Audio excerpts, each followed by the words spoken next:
Hi! Welcome to my channel. నేను మీ రేణుకండి. ఎలా ఉన్నారు? బాగున్నారా? నేను బాగున్నానండి.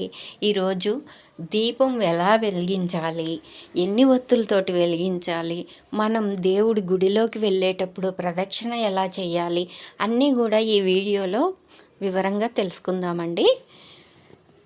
దీపంలోనే దేవతలందరూ ఉంటారండి.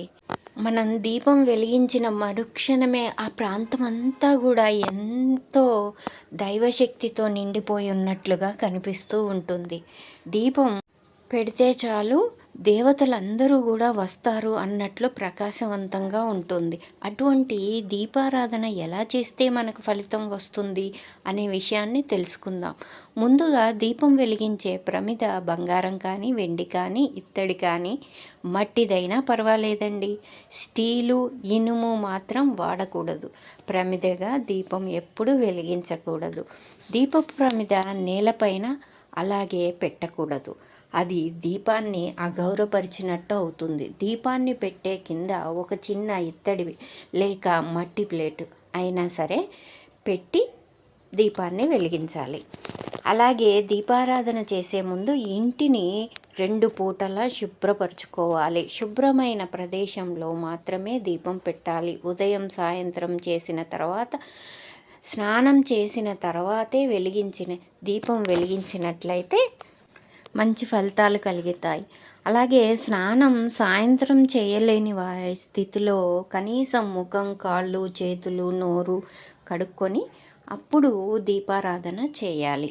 మాంసాహారం తినేవారు కూడా ప్రతిసారి తలంటు స్నానం చేయనవసరం లేదు. మామూలు స్నానం చేస్తే సరిపోతుంది. దీపారాధన చేసే చోట నీటిని తుడిచి బియ్యపిండితో ముగ్గు పెట్టి ఆ తరువాత దీపాన్ని వెలిగించాలి. చక్కగా బియ్యపిండితో చిన్న ముగ్గైనా వేసి పసుపు కుంకుమ చల్లి అప్పుడు దీపపు ప్రమిదను పెట్టి దీపాన్ని వెలిగించాలి. ఇలా రోజు చేయడం కష్టం అనిపిస్తే రోజు దీపం వెలిగించే పర్వదినాల్లో, ప్రత్యేక సందర్భాల్లో, సెలవు రోజుల్లో అయినా ఈ విధంగా పాటించండి. దీపారాధన ఎప్పుడు ఏకవత్తితో చేయకూడదు. అది అశుభ సూచకం. కనీసం 2 వత్తులైనా దీపారాధనకి వేయాలి. అనగా 2 వత్తులను కలిపి విడివిడిగా కాకుండా 2 జోడించి వెలిగించాలి. దీపారాధనకు ఆవు నెయ్యి ఉత్తమం. తరువాత నువ్వుల నూనెతో కూడా వెలిగించుకోవచ్చు. దీపం వెలిగించాక ప్రమిదకు గంధం, కుంకుమ, పూలు పెట్టి సమర్పించాలి. సర్వదేవతల స్వరూపమైన ఆ దీపానికి నమస్కరించుకోవాలి. చిన్న బెల్లం ముక్క కానీ, పటిక బెల్లం కానీ దానికి నైవేద్యంగా సమర్పించుకోవాలి. ఏదో ఒక పండు కానీ లేకపోతే అందుబాటులో ఉన్నది ఏదైనా నైవేద్యంగా సమర్పించాలి.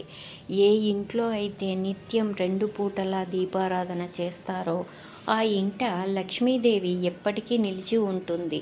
దుష్టశక్తులు అనేవే ఇంటి దరిదాపులకు రాలేవు. వ్యాపారం అభివృద్ధి చెందాలనుకునేవారు నిత్యం వ్యాపార స్థలంలో దీపారాధన చేయడం వలన స్వయంగా కలిగే మార్పు మీరే గమనించవచ్చు. నిత్యం ఎవరి దీపారాధన చేస్తారో వారికి ఉన్న గ్రహదోషాలు, పీడలు చాలా వరకు దీపారాధన మహిమ వలన పరిహారం అవుతాయి. ఇంటిలో శాంతి నెలకొంటుంది. పిల్లలు చదువులో వృద్ధి కలుగుతుంది. తీర్థం తీసుకున్నప్పుడు 3 సార్లు విడివిడిగా ఒకదాని తర్వాత ఒకటి మరొకసారి కలపకుండా పుచ్చుకొనవలెను. వెంటనే 3 సార్లు ఒకేసారి తీసుకొనరాదు. ఒత్తిని నూనెలో తడిపి వెలిగించి దానితో 2 ఒత్తులను వెలిగించాలి. ఉదయం పూట తూర్పు దిశగా 2వ ఒత్తి ఉండేటట్లు దీపం యొక్క ముఖమును ఉంచాలి. సాయంత్రం పూట ఒక ఒత్తి తూర్పుగా, 2వది పడమటికి ఉండాలి. శివునికి అభిషేకం, సూర్యునికి నమస్కారం, విష్ణువుకి అలంకారం, వినాయకుడికి తర్పణం, అమ్మవారికి కుంకుమ పూజ ఇష్టము. ఇవి మంచి జరుగుతుంది ఇవి చేస్తే. దైవ ప్రసాదాన్ని తినాలి కానీ పారవేయకూడదు. దీపంను నోటితో ఆర్పరాదు. ఒక దీపం వెలుగుతుండగా రెండవ దీపాన్ని మొదటి దీపంతో వెలిగించరాదు. దీపం వెలిగించగానే బయటికి వెళ్ళరాదు. దేవుని పూజకు ఉపయోగించిన ఆసనం వేరొక పనికి వాడరాదు. దేవాలయానికి వెళ్ళినప్పుడు విగ్రహానికి ఎదురుగా నిలబడి నమస్కారము స్తోత్రములు చదవకూడదు. పక్కగా నిలబడి చేతులు జోడించి నమస్కరించాలి. స్వామిని వేడుకోవాలి. పురుషులు దేనికి శ్రేష్టంగా దేవునికి సాష్టాంగ నమస్కారం చేయవచ్చు. స్త్రీలు చేయరాదు. స్త్రీలు మోకాళ్ళపై వంగి నుదురు నేలకి ఆనించి నమస్కారం చేయాలి. శివలింగానికి నందీశ్వరునికి మధ్య మనుషులు నడవరాదు. లక్ష్మీదేవి కూర్చున్న ఫోటో కానీ విగ్రహం కానీ ఉండాలి. యుద్ధాలకై శంఖమును పూరించుచున్న కృష్ణుడు మరియు ఒక్కడే నిలబడి వేణువు ఊదుతున్న కృష్ణుడు ఫోటో కానీ విగ్రహం కానీ ఇంటిలో ఉండరాదు. మరియు ధ్యానం చేయుచున్న ఈశ్వరుడు హనుమంతుల ఫోటోలు ఉండరాదు. ఉదయం సాయంకాలం 2 సార్లు దీపం పెట్టడం అలవాటు చేసుకోండి. తులసి దళములో పూజ చేయనప్పుడు దళములుగానే వేయాలి. ఆకులుగా త్రుంచిన దోషం. మరుజన్మలో భార్య వియోగం కలుగును. ఏ పుష్పములనైనా త్రుంచి ఆకులతో పూజించిన భార్యాభర్తలకు వియోగం సంభవించును. తాకుట వల్ల దోషములు లేనివి అంటే అంటుగా కానివి తీర్థయాత్రలయందు, పుణ్యక్షేత్రములయందు, దేవాలయములందు, మార్గమునందు, వివాహమునందు, దేవాలయాల మార్గమునందు, వివాహమునందు, సభలందు, పడవల, కార్లు, రైళ్ళు, విమానాలు మొదలగు వాహనాల్లో ప్రయాణమందు స్పర్శ దోషములు లేవు. ఆదివారం సూర్యుని ఆలయం, సోమవారం శివుడి ఆలయం మరియు గౌరీమాత ఆలయం, మంగళవారం ఆంజనేయస్వామి, సుబ్రహ్మణ్యేశ్వర స్వామి ఆలయాలు, బుధవారం వినాయకుడు మరియు అయ్యప్ప స్వామి ఆలయాలు, గురువారం సాయిబాబా, దత్తాత్రేయ మొదలగు గురువుల ఆలయాలు, శుక్రవారం అమ్మవారి ఆలయాలు, శనివారం వెంకటేశ్వర స్వామి ఆలయాలు మరియు గ్రామదేవతల ఆలయాలు వారి వారి సాంప్రదాయ సిద్ధంగా దర్శించుకొనుట మంచిది. ఏ దేవాలయానికి వెళ్ళినా మొదట ధ్వజస్తంభాన్ని దర్శించాలి. శివాలయమునకు వెళ్ళినప్పుడు మొదట నవగ్రహాలను దర్శించి ప్రదక్షిణ చేసి కాళ్ళు కడుక్కొని అప్పుడు శివదర్శనం చేసుకోవాలి. అదే విష్ణు ఆలయానికి అనగా రాముడు, కృష్ణుడు, వెంకటేశ్వర స్వామి దర్శనించినప్పుడు మొదట విష్ణుమూర్తిని దర్శించి ఆ తరువాత మిగతా వారిని దర్శించాలి. మొదట పాదములను చూసి తరువాత ఆపమస్తము దర్శించాలి.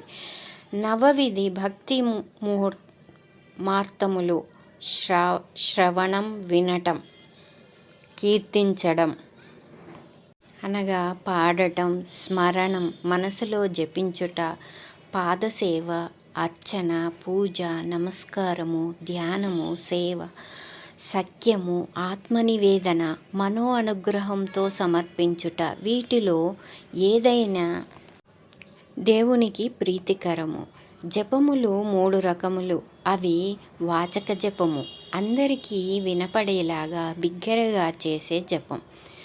ఉపమాసు జపం, ఎవరికి వినపడకుండా పెదాలు కదలకుండా చేసేది. మానస జపం, ఎవరికీ వినపడకుండా పెదాలు కదలకుండా చేసేది. అన్ని జపాల్లోకెల్లా మానస జపం ఉత్తమం. వాచక జపం సామాన్యం. ఉపశమనం జపం మధ్యమం.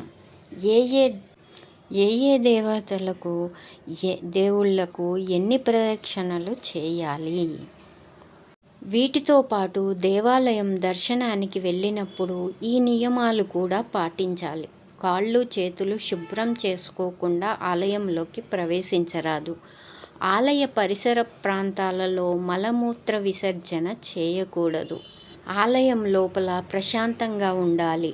అసలు ఎవరితోనూ గొడవ పెట్టకూడదు. నీవు ధరించే వస్త్రాల వలన ఇతరులకు ఇబ్బందికరంగా ఉండకూడదు. ఆలయంలో పెద్దగా అరవటం, గట్టిగా మాట్లాడడం చేయకూడదు. ఆలయంలో ఉన్న గర్భగుడిలో ప్రదక్షిణలు చేయరాదు. తలస్నానం చేసిన తర్వాత గుడికి వెళ్ళాలి. దేవుడి దర్శనం తర్వాత ఆలయంలోకి కొంతసేపు కూర్చొని వెళ్ళాలి. ఆలయం లోపలికి వెళ్ళేటప్పుడు పసుపు నీటిని కాళ్ళను శుభ్రం చేసుకొని పసుపు నీటిని జల్ముకొని వెళ్ళాలి.